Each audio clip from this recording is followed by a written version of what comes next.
Meus irmãos, graça e paz a todos, estamos aqui para mais uma exposição bíblica.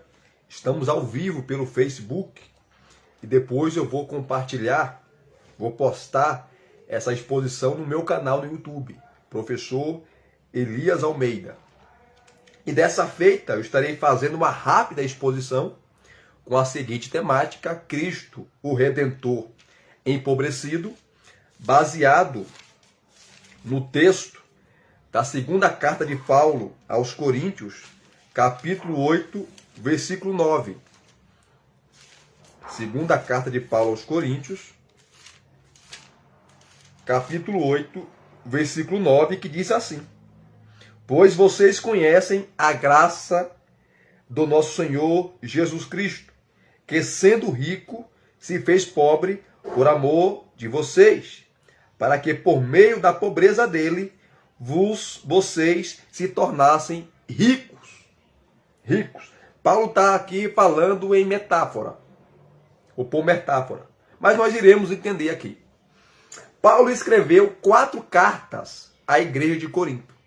A primeira carta que nós temos canônica, na verdade, é a segunda. E a segunda carta, na verdade, é a quarta. Essas duas cartas se perderam. Das 4 cartas, 2 se perderam, e nós temos aqui primeiro Coríntios, 2 Coríntios. Mas a primeira carta nossa, aqui no cânon, era a segunda. E a segunda carta é a quarta carta. E a relação de Paulo com essa igreja sempre foi conflituosa. Foi uma relação muito complicada, uma igreja cheia de problemas. Você vê isso na primeira carta. A igreja estava dividida, no capítulo 1 a 4 da primeira carta. Paulo chama a unidade. A igreja estava dividida em grupos. O grupo de Paulo, o grupo de Apolo, o grupo de Pedro e o grupo de Cristo. Existiam facções na igreja. A igreja também tinha um membro da igreja, um moço, que estava tendo relações sexuais com a sua madrasta, a mulher do seu pai. No capítulo 5, Paulo fica indignado. No capítulo 6, versículos de 1 a 8, o apóstolo vai chamar a atenção porque 2 irmãos da igreja um estava processando o outro nos tribunais da cidade, porque os tribunais ali na cidade de Corinto ficavam na porta da cidade. Na porta da cidade, ou então no centro da cidade. E a maioria desses juízes eram corruptos, eram ímpios, eram pagãos. Aí Paulo fala: como vocês vão lavar a roupa suja para homens ímpios que não conhecem a fé? Não tem ninguém aí da igreja, da comunidade, que possa resolver esse problema? Que vergonha! Dos versículos 9 a 20 do capítulo 6, Paulo vai falar sobre a imoralidade sexual. Vários crentes estavam tendo relações ou contato com prostitutas. Porque Corinto era uma cidade depravada. Inclusive o termo que era usado naquela época, corintianizar, eu vou corintianizar você. Era um termo que era usado para pessoas depravadas moralmente. Então existia ali várias prostitutas. Existia ali 2 portos principais em Corinto. E um desses portos, o nome do porto era o porto de Sencreia. E ali tinha várias prostitutas. Quando os barcos paravam ali, elas iam, avançavam para ter relações sexuais com os homens ali do navio, que desceram no navio, para ganhar dinheiro.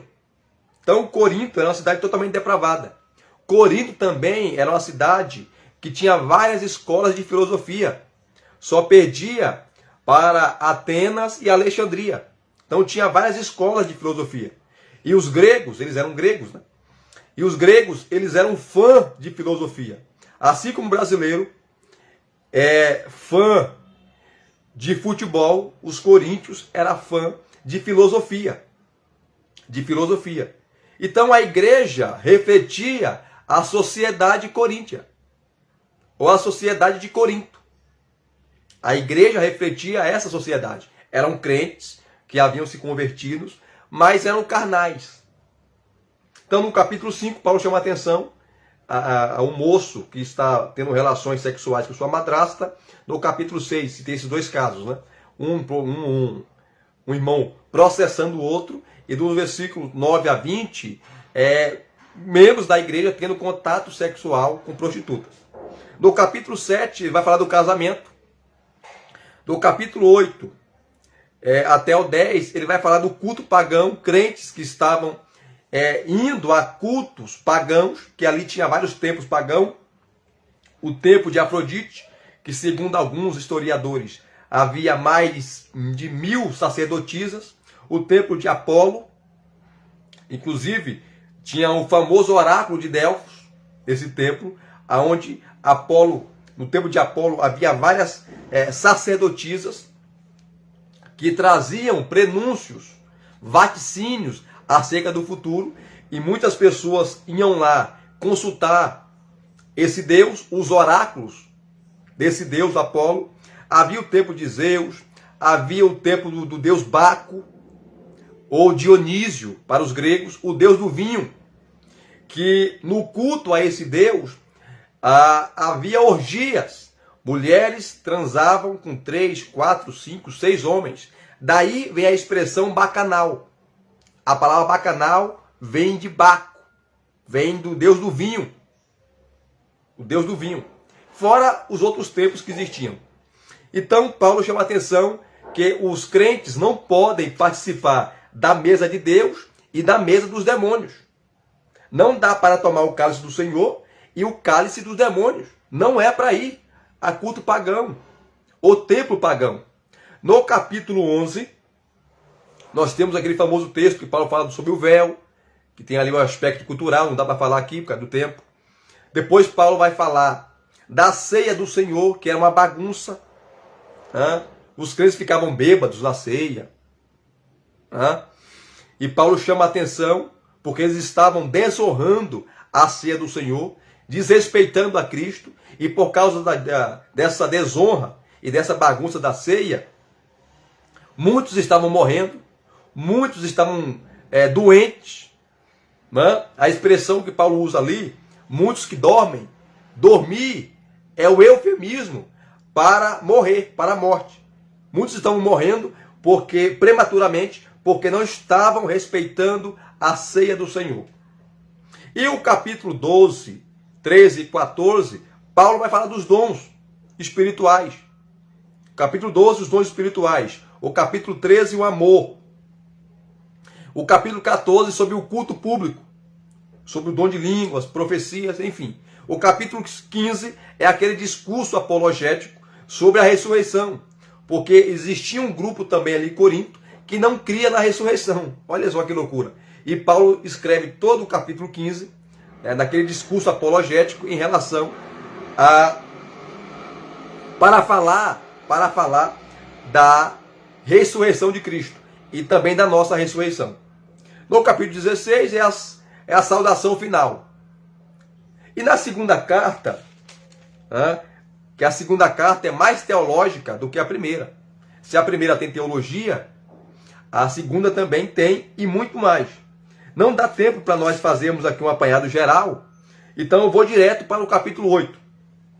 No capítulo 8, capítulo 9, da segunda carta, o apóstolo Paulo está falando de money, de dinheiro, de oferta. Oferta.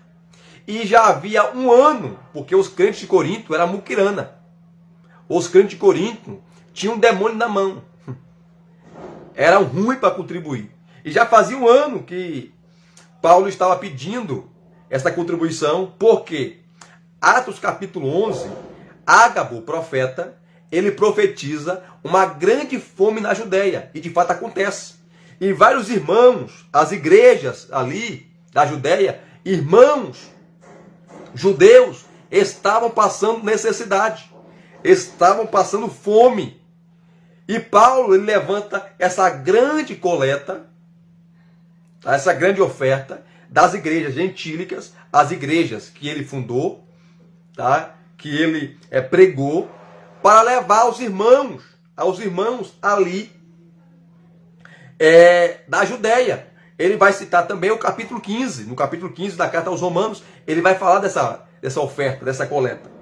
Então, o capítulo 8 e o capítulo 9, Paulo trata de maneira exclusiva dessa oferta, cobrando os coríntios, que já fazia um ano que eles não contribuíam. E Paulo está pedindo para eles contribuírem. É interessante que no capítulo 8, versículo 1, Paulo fala assim: também, irmãos, queremos que estejam informados a respeito da graça de Deus que foi concedida às igrejas da Macedônia. Entre elas, as igrejas Filipos, Tessalônica, os Tessalonicenses. Porque no meio de muita prova de tribulação, manifestaram abundância de alegria, e a profunda pobreza deles transbordou em grande riqueza de generosidade. As igrejas da Macedônia, igrejas pobres, tá, reuniram uma grande oferta, tiraram uma grande oferta para ajudar os irmãos da Judéia. Os irmãos que estavam passando por uma severa seca, fome. E Paulo fala aqui que contribuir é uma graça. Dar oferta é uma graça. E a principal prova que a pessoa é convertida a Cristo é quando o bolso dela é convertido. Porque tem gente que tem um escorpião no bolso, tem uma jararaca no bolso, tem uma cobra no bolso. Tá? Ele gasta com tudo, mas para a igreja não dá nada. Não dá nada, é um miserável. É um miserável. E Paulo fala, agradecendo aqui as igrejas da Macedônia, que eram pobres, mas na sua pobreza, Paulo fala aqui porque no meio de muita prova e tribulação, manifestaram a abundância de alegria. Como? Contribuindo. E a profunda pobreza deles, pobreza deles, transbordou em grande riqueza de generosidade. Mas no versículo 1, Paulo fala e informa aos coríntios a respeito da graça de Deus que foi concedida a essas igrejas, as igrejas da Macedônia. Olha só, então contribuir é uma graça. Tudo é graça, tudo é favor. Se Deus te deu saúde para você trabalhar, se Deus te deu saúde, tá? Usando as suas mãos, usando a sua profissão para você ganhar dinheiro, para você pagar suas contas, sustentar sua família, para você ajudar os outros, você deve ser generoso. E qual é a forma que nós somos generosos? É abrindo a mão, abrindo a carteira, abrindo o bolso. E as igrejas da Macedônia, mesmo sendo pobres, eles não deixaram de contribuir. Aí no versículo 3, Paulo fala: porque posso testemunhar que, na medida de suas posses, cada um dava o que podia. Na medida de suas posses, e mesmo acima delas, eles contribuíram de forma voluntária. Porque a contribuição não pode ser coerção. Ninguém pode colocar a faca na garganta de alguém para contribuir. Tem que ser por livre e espontânea vontade. Porque eu posso testemunhar, diz Paulo, que na medida de suas posses, e mesmo acima delas, eles contribuíram de forma voluntária, pedindo-nos com insistência a graça de participarem dessa assistência aos santos. Então as igrejas da Macedônia, Filipos, Tessalônica, eles pediram para Paulo: Paulo, nós somos pobres, mas vamos juntar aqui com os irmãos, com a igreja, porque nós queremos participar, nós queremos contribuir com os irmãos da Judéia, com os irmãos que estão passando uma situação tão severa, pior do que nós. Então deixa nós contribuir, Paulo. Olha só, versículo 4. Pedindo-nos com insistência a graça de participarem dessa assistência aos santos. Que maravilha, querido. Eu quero contribuir também. Versículo 5. E não somente fizeram como nós esperávamos, mas pela vontade de Deus, deram a si mesmos, primeiro ao Senhor, depois a nós. Então, quando eles estavam ofertando, primeiro eles ofertaram a Deus. Eu estou aqui contextualizando para chegar no versículo 9, que é o tema da exposição. Cristo, o Redentor, o nosso Redentor empobrecido. Então, e não somente fizeram com nós, como nós esperávamos, mas pela vontade de Deus deram a si mesmos. Primeiro ao Senhor, depois a nós. Versículo 6. Isto nos levou a recomendar a Tito, que assim como havia começado, também completasse esta graça entre vocês. A graça é a contribuição. Tito foi o obreiro, e mais obreiros aqui, que Paulo não cita nome, só cita Tito pelo nome. Você vai ver no capítulo 9 também, outros obreiros juntamente com Tito, e esses obreiros foram escolhidos a dedo pela igreja, porque dinheiro é assunto sério. Paulo não queria ficar com dinheiro, Paulo não queria dinheiro, né, porque por causa dos maus comentários. Então, vocês escolham aí homens de caráter inibado que mexam com essa oferta. Eu não quero mexer com oferta, eu não quero dinheiro. E um desses homens escolhidos foi Tito, que era cooperador de Paulo. Um homem fiel, um homem que a igreja conhecia, para arrecadar essa oferta, tá? E depois levar os irmãos da Judéia. Olha só, versículo 7.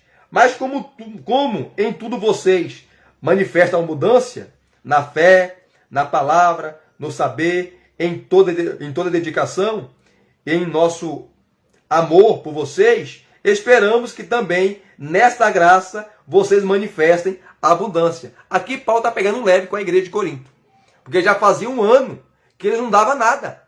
Todo mundo dava, e era uma igreja próspera, era uma igreja abençoada, era uma igreja que tinha gente que tinha dinheiro, mas um ano se passaram, Paulo vai falar no capítulo 9, e eles não deram nada. Eles não deram nada, nem um centavo. Aí Paulo fala, olha, mas como em tudo vocês manifestam abundância, na fé, na palavra, no saber, em toda dedicação e em nosso amor por vocês, esperamos que também nesta graça, contribuição, vocês manifestem abundância. Eu quero ver vocês colocarem a mão no bolso, na carteira, abrir as suas carteiras e contribuir para os seus irmãos da fé, judeus, lá na Judéia. Eu quero ver crença agora. Eu quero ver fé agora. Aí o versículo 8, Paulo vai falar que a contribuição não pode ser forçada, coercitiva. Tem que ser voluntária. Versículo 8. Não digo isto na forma de mandamento. Não é um mandamento, não é uma ordem. Mas para provar se o amor de vocês é sincero. Comparando-o com a dedicação de outros. Versículo 9, que é o tema da exposição. Pois vocês conhecem a graça do nosso Senhor Jesus Cristo, que sendo rico, se fez pobre por amor de vós, para que por meio da pobreza dele, vocês se tornassem ricos. Então Paulo fala, ó, aqui não é uma ordem apostólica, aqui não é um mandamento, aqui não é uma forma coercitiva. Vocês abrem o coração, abrem os bolsos, as suas carteiras, mas de forma voluntária. Aí Paulo cita o maior exemplo de generosidade. Deus, o Pai, enviou o Filho. Ele deu o Filho como oferta. Uma oferta. E Paulo fala aqui em forma de metáfora. Porque nós iremos entender aqui que no versículo 9, quando Paulo fala, pois vocês conhecem a graça do nosso Senhor Jesus Cristo, porque Deus enviou o Filho por graça. Não foi porque nós merecíamos. Não foi porque nós precisássemos. No sentido de, eu vou mandar esses desgraçados, esses miseráveis. Não. Deus mandou por amor. Foi por graça. Então Paulo fala, vocês conhecem a graça do nosso Senhor Jesus Cristo, que sendo rico, aqui Paulo está falando, tá? Usando metáfora, e riqueza aqui não é bem material. Quando fala que Jesus era rico, e sendo rico, está falando da sua eternidade. Está falando da sua pré-existência no céu, tá? A sua riqueza de glória, os seus atributos. Isso se assemelha com aquilo que Paulo fala em Filipenses capítulo 2, dos versículos 6 a 8, quando Paulo fala da encarnação de Cristo. Que ele se fez servo, humilde, e a encarnação trouxe limitação. Porque Jesus, como homem, ele teve que dormir, ele teve que comer, ele teve que beber, ele se cansou. Porque a encarnação implica limitação. Ele ficou limitado ao tempo, ao espaço. Ele deixou por um tempo a sua glória. Ele deixou por um tempo as benesses celestiais. Ele deixou por um tempo o seu trono. Ele deixou por um tempo o seu cetro. Ele deixou. A única coisa que ele não deixou de ser foi Deus. Ele não abriu mão da sua divindade. Ele era plenamente homem e plenamente Deus. E é justamente isso que Paulo está citando. Olha, o maior exemplo de oferta, o maior exemplo de generosidade é Cristo. É Cristo. Pois vocês conhecem a graça do nosso Senhor Jesus Cristo, que sendo rico, tá? Como já expliquei aqui, riqueza, ou Jesus como rico, não está falando de riqueza material, mas das benesses, do seu poder, da sua divindade, das benesses que ele tinha no céu, na glória. E ele abriu mão disso. Abriu mão por causa de nós. Por pura graça. Por puro amor. Pois vocês conhecem a graça do nosso Senhor Jesus Cristo, que sendo rico, se fez pobre. Essa expressão pobre aqui, ele está falando da sua encarnação. Porque na sua encarnação, ele se tornou servo. Deus se tornou servo. Já imaginou? Deus servindo, Deus se humilhando. E Paulo fala em Filipenses 2 que ele foi obediente até a morte e morte de cruz. Por isso que o tema dessa exposição é Cristo, o Redentor empobrecido. Ele se fez pobre. Como ele se fez pobre? Não está falando aqui de riqueza material. Não, esquece isso. Paulo está usando uma metáfora. Riqueza e pobreza. Riqueza fala da sua pré-existência. Riqueza fala do seu poder. Riqueza fala da sua divindade. Riqueza fala dos seus atributos. Riqueza fala do seu trono. Riqueza fala de todas as benesses, de toda a pompa que ele tinha no céu. E ele abriu mão de tudo isso para vir para cá. Ele se fez pobre. Ele empobreceu. Em que sentido? Se encarnando. Se tornou homem para sofrer, para ser pisado, para ser humilhado, para ser escorraçado, para levar chicote nas costas, carregar uma cruz, coroa de espinho, tudo que ele passou de forma gratuita, de forma generosa, por mim e por você. Então, o maior exemplo de oferta, de se doar, de dar, foi Cristo Jesus. Pois vocês conhecem a graça, foi pela graça do nosso Senhor Jesus Cristo, que sendo rico, se fez pobre, por amor de vós, para que por meio da pobreza dele, vocês se tornassem ricos. Os coríntios e nós fomos empobrecidos pela miséria do pecado. Lembre-se que Paulo está falando por metáfora aqui. Nós fomos empobrecidos espiritualmente pela miséria do pecado. Cristo se tornou pobre, fala da sua encarnação. Ele veio servir, ele veio como servo, para que por meio da encarnação dele, porque é que envolve essa pobreza aqui de Cristo, envolve a encarnação, envolve a sua humilhação, envolve o seu amor, envolve a sua morte vicária, substitutiva na cruz do Calvário, aonde, por meio da sua morte, por meio do seu sacrifício, ele nos tornou rico. Em que sentido? Das riquezas espirituais. Paulo fala em Efésios capítulo 1, versículo 3, que em Cristo nós estamos assentados nos lugares celestiais, aonde compartilhamos todas as bênçãos espirituais, as riquezas espirituais. E quais são essas riquezas que ele nos deu? Perdão, reconciliação, salvação, justificação, regeneração, nome escrito no livro da vida, vestes novas. Olha só, comunhão com Deus, acesso a Deus. Tudo isso faz parte das riquezas espirituais. Ele se fez pobre, ele se encarnou, Ele se tornou homem, como um de nós, e foi até a cruz. Foi obediente até a morte, e morte de cruz, nos trazendo salvação, redenção, reconciliação, regeneração. Então, o maior exemplo de oferta foi Jesus. Por isso que Paulo fala, vocês conhecem. Jesus se fez pobre, se encarnou, morreu na cruz por amor de vocês. Vocês eram empobrecidos, nós éramos empobrecidos pela miséria do pecado.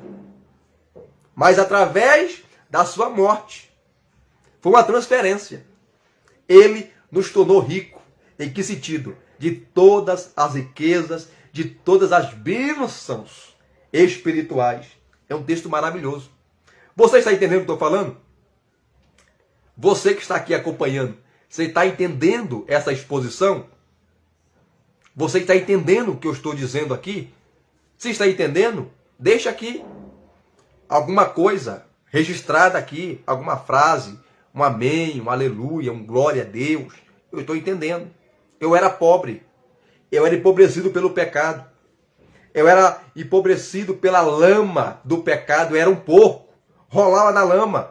Mas através da encarnação de Cristo, que Paulo usa aqui o termo pobreza, o seu empobrecimento me trouxe salvação, regeneração, perdão. Que maravilha, né?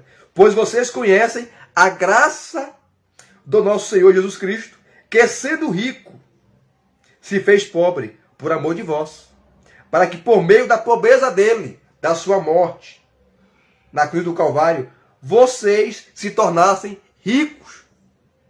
Todas as bênçãos espirituais que nós temos disponíveis, quem deu para nós, quem conquistou para nós foi quem? Cristo Jesus. Por isso que Paulo está falando que Cristo, a sua encarnação, o seu empobrecimento, a sua morte na cruz do Calvário, tá? Nos deu riquezas insondáveis. E riquezas aqui, volta a falar, não tem nada a ver com bênção material, esquece isso, não. Tem a ver com carro, com casa, tem a ver com salvação, com conversão, regeneração, com perdão. Então, através do empobrecimento de Cristo, a sua morte, a sua encarnação, nós nos tornamos ricos. Ricos espirituais.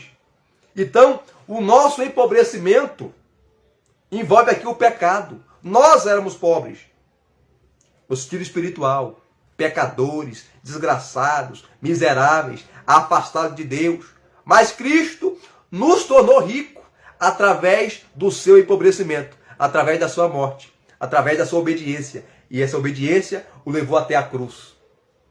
Então Paulo fala, vocês, Corinto, devem abrir mão para vocês aí da igreja de Corinto, devem abrir mão, colocar a mão da sua carteira no seu bolso e ajudar os irmãos da Macedônia, ou melhor, os irmãos da Judéia, os irmãos judeus da Judéia, que estão passando um perrengue danado, tá? Ajudá-los financeiramente com essa contribuição, porque as igrejas da Macedônia já ajudaram e pediram para mim, Paulo, eu quero ajudar, eu quero contribuir. Nós não temos condições, mas um pouquinho de cada aqui se torna um montante, se torna muito. Então, lembre-se de Cristo, que a principal doação que ele fez, ele não doou fortuna, não doou dinheiro, ele doou a sua própria vida.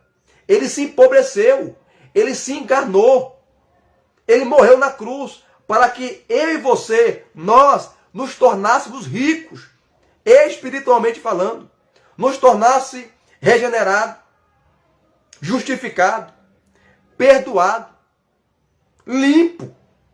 É isso que ele está falando. O empobrecimento de Cristo, ou a encarnação de Cristo, como paradigma para a contribuição aos pobres ali da Judéia. E aqui nós terminamos essa exposição. Cristo é o nosso Redentor empobrecido. Cristo é o nosso Redentor empobrecido. Nós éramos pobres por causa das mazelas do pecado. O pecado nos empobreceu espiritualmente. Mas Cristo, por meio da cruz, nos deixou ricos, espiritualmente falando. Então vou concluir lendo mais uma vez esse texto.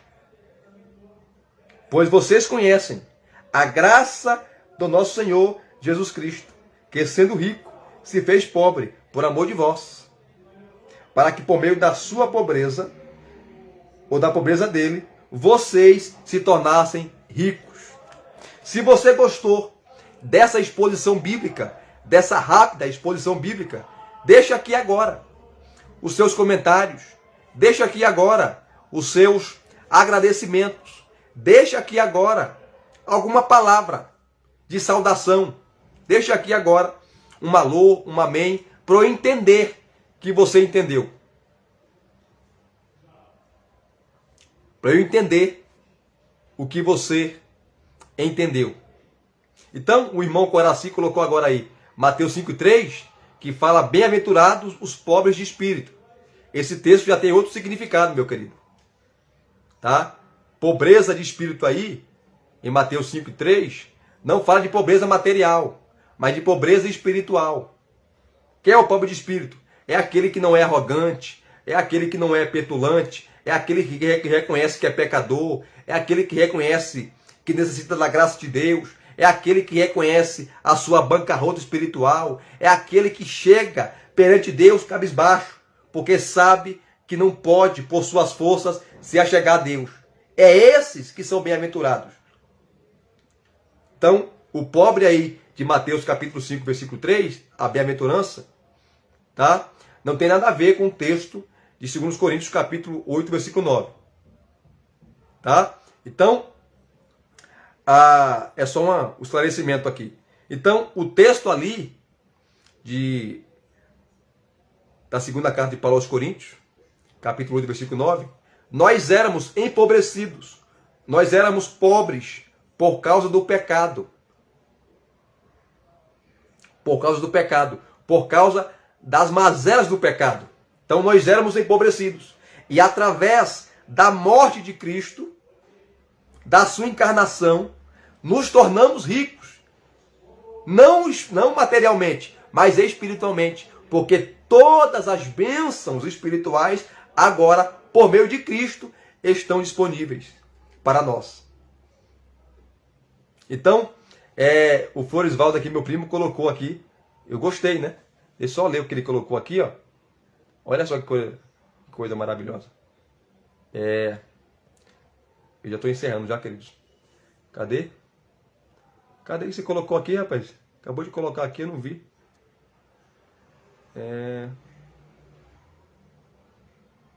Rapaz. Meu Deus do céu.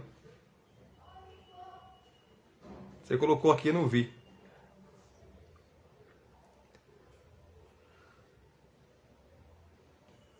Mas, amém. Queridos, estou aqui encerrando essa exposição. Para aqueles que pegou no final, para aqueles que chegou no final, tá? Ou não pegou a mensagem no começo, no meio, né? Do meio, assista a exposição aqui, tá? No início, que você vai entender melhor. Você vai entender melhor a exposição no início. E essa exposição eu também vou colocar lá no meu canal no YouTube. Vai estar lá disponível daqui a pouco no meu canal no YouTube. Então, por meio de Cristo, agora vi aqui a frase do meu primo, né? O rico Cristo se fez pobre para enriquecer os pobres, que éramos nós. Então, Cristo, ele se empobreceu. Em que sentido, Elias? Significa o empobrecimento de Cristo. Ele se empobreceu porque ele abriu mão do céu, ele abriu mão da sua glória, ele abriu mão dos seus atributos e veio até aqui. Se tornou servo, se humilhou. Então, esse empobrecimento de Cristo fala da sua encarnação, fala da sua humilhação, fala da sua morte na cruz do Calvário. Tá? Para que, por meio do seu empobrecimento, nós se tornássemos ricos. Porque nós éramos pobres. O pecado nos empobreceu. O pecado nos despiu. O pecado nos envergonhou. Mas Cristo nos tornou rico. Quando nós aceitamos a Ele, aí nós fomos perdoados, nós fomos regenerados, nós fomos justificados, nós fomos remidos. Olha que maravilha. Então, a sua pobreza nos tornou ricos. Então é isso que Paulo está falando aqui em forma de metáfora. Deus abençoe o Coraci, Deus abençoe a minha irmã Miriam Almeida, Deus abençoe o meu amigo Carlos Alexandre, Deus abençoe aí meu primo, Deus abençoe a todos. Deus abençoe, tenha aí um ótimo domingo, uma ótima tarde e um bom culto à noite para nós, se Deus quiser. Graça e paz mais uma vez, muito obrigado a todos, até os próximos vídeos ou lives, né, aqui no Facebook, ou melhor, até as próximas exposições, querendo Deus.